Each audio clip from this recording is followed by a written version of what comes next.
دوستو اس ویڈیو میں ہم بات کریں گے حضرت عبداللہ بن مبارک رحمہ اللہ کے بارے میں۔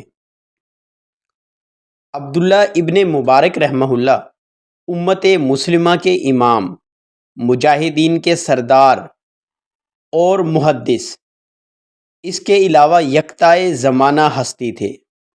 صحائح ستہ میں آپ سے سینکڑوں احادیث مروی ہیں۔ عبداللہ ابن مبارک رحمہ اللہ پر بات کرنے سے پہلے ہم ان کے والد کا ایک قصہ آپ کے گوش و گزار کرنا چاہتے ہیں۔ عبداللہ ابن مبارک کے والد مبارک رحمہ اللہ ایک بادشاہ کے باغ کی نگرانی کیا کرتے تھے۔ ایک دن بادشاہ کہیں سے تھکا ہارا اپنے باغ میں تشریف لے آیا۔ اس نے آتے ہی مبارک رحمہ اللہ سے فرمایا کہ مبارک، جاؤ اور کسی اچھے سے درخت سے انار توڑ کر اس کا رس نکال کر مجھے پلاؤ۔ مبارک رحمہ اللہ باغ میں گئے، انار توڑے اور ان کا رس نکالا، بادشاہ کی خدمت میں پیش کر دیا۔ جب بادشاہ نے وہ رس کا پیالہ پیا تو اس کا ذائقہ بہت زیادہ ترش تھا۔ بادشاہ نے کہا کہ یہ تو ترش ہے، جاؤ کوئی میٹھا رس نکال کر لاؤ۔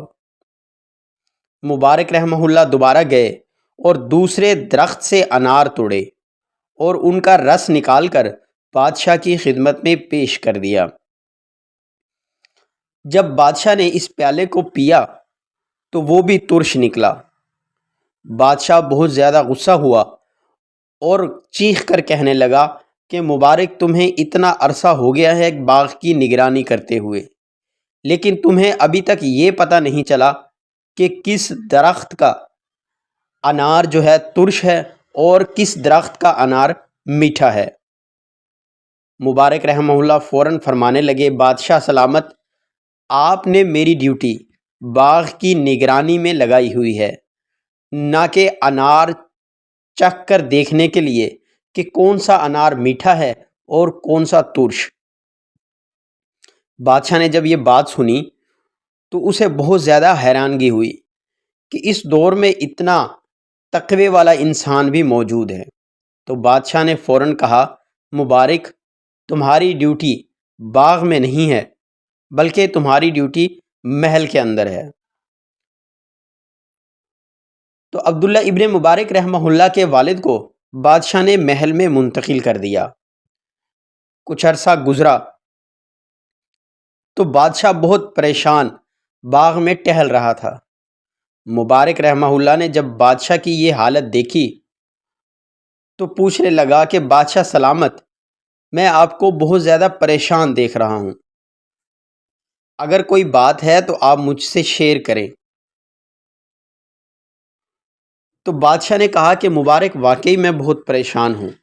میری پریشانی کا سبب میری بیٹی ہے۔ میری بیٹی علم دین جانتی ہے اور اب وہ اس عمر کو پہنچ چکی ہے کہ اس کی شادی کر دی جائے، لیکن میری گھر والی اور میری بیٹی بہت پریشان ہیں کہ اس کا کوئی مناسب رشتہ ہمیں نظر نہیں آ رہا، جبکہ بہت سے امراء اور بادشاہوں اور شہزادوں کے رشتے ہمارے پاس موجود ہیں، لیکن ہمیں دل کی تسلی نہیں ہو رہی۔ تو عبداللہ ابن مبارک رحمہ اللہ کے والد مبارک فرمانے لگے کہ بادشاہ، یہ کوئی مسئلہ نہیں ہے، اس کا حل میں آپ کو بتا دیتا ہوں۔ لڑکی کا رشتہ تلاش کرنے کے 4 طریقے ہیں، آپ جس طریقے پر چاہیں لڑکا ڈھونڈ سکتے ہیں۔ تو بادشاہ نے کہا کہ فوراً بتاؤ۔ مبارک رحمہ اللہ نے بتایا کہ سب سے پہلا طریقہ عیسائیوں کا طریقہ ہے۔ وہ جب بھی رشتہ تلاش کرتے ہیں، خوبصورت لڑکا اور خوبصورت لڑکی دیکھتے ہیں، جب انہیں دونوں خوبصورت مل جائیں تو وہ ان کی شادی کر دیتے ہیں۔ دوسرا طریقہ عیسائیوں کا ہے کہ وہ مالداری دیکھتے ہیں، جب انہیں مالدار لڑکا اور مالدار لڑکی ملے تو فوراً شادی کر دیتے ہیں۔ تیسرا طریقہ مجوسیوں کا ہے، جو خاندان حسب نسب دیکھتے ہیں، جب انہیں اونچا خاندان نظر آئے تو وہ شادی کر دیتے ہیں۔ چوتھا طریقہ مسلمانوں کا ہے کہ وہ نہ تو مالداری دیکھتے ہیں، نہ ہی حسب نسب، اور نہ ہی روپیہ پیسہ، بلکہ وہ تو دینداری دیکھتے ہیں۔ اگر انہیں دینداری نظر آئے تو فوراً شادی کر دیتے ہیں۔ بادشاہ نے جب یہ بات سنی تو بہت خوش ہوا اور اس نے جا کر اپنی بیوی کو یہ واقعہ سنایا۔ دنیا حیران ہے کہ بادشاہ واپس آیا اور اس نے مبارک رحمہ اللہ سے فرمایا کہ آپ کی باتیں ہمیں بہت اچھی لگیں اور ہم اس نتیجے پر پہنچے ہیں کہ اس روئے زمین پر اس وقت ہمیں آپ سے زیادہ دیندار اور متقی نظر نہیں آ رہا، لہٰذا میں اپنی بیٹی کا رشتہ آپ کے نکاح میں دیتا ہوں۔ اس طرح مبارک رحمہ اللہ کی شادی اس بادشاہ کی بیٹی سے ہو گئی۔ اب ان دونوں میاں بیوی کے بطن سے جو بچہ پیدا ہوا اسے زمانہ عبداللہ ابن مبارک رحمہ اللہ کے نام سے یاد کرتا ہے۔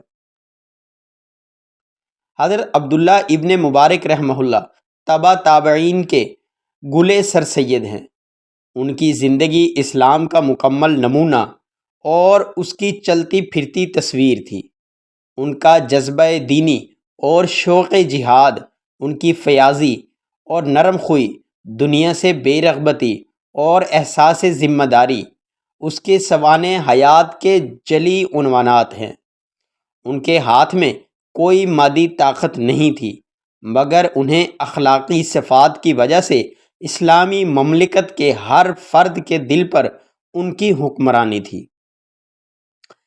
ایک بار وہ رقہ آئے، پورا شہر ان کی زیارت کے لیے ٹوٹ پڑا۔ اتفاق سے ہارون رشید اپنے خدام کے ساتھ وہاں موجود تھا۔ محل سے اس کی بیوی یا اس کی لونڈی یہ تماشا دیکھ رہی تھی۔ اس نے پوچھا کہ یہ ہجوم کیسا ہے؟ لوگوں نے بتایا کہ خراسان کے عالم عبداللہ بن مبارک آئے ہوئے ہیں، یہ انہی کے مشتاق دید کا ہجوم ہے۔ اس نے بے ساختہ کہا کہ حقیقت میں خلیفہ وقت یہ ہیں، نہ کہ ہارون الرشید کے۔ اس کے گرد پولیس اور فوج کی مدد کے بغیر کوئی مجمع جمع نہیں ہو سکتا۔ عبداللہ ابن مبارک رحمہ اللہ کا زہد و تقویٰ بہت مشہور تھا۔ امید کرتے ہیں کہ آج کی ویڈیو بھی آپ کو پسند آئی ہوگی۔ چینل کو سبسکرائب کر لیں اور بیل آئیکن کو دبا دیں تاکہ ہر نئی آنے والی ویڈیو سب سے پہلے آپ تک پہنچ سکے۔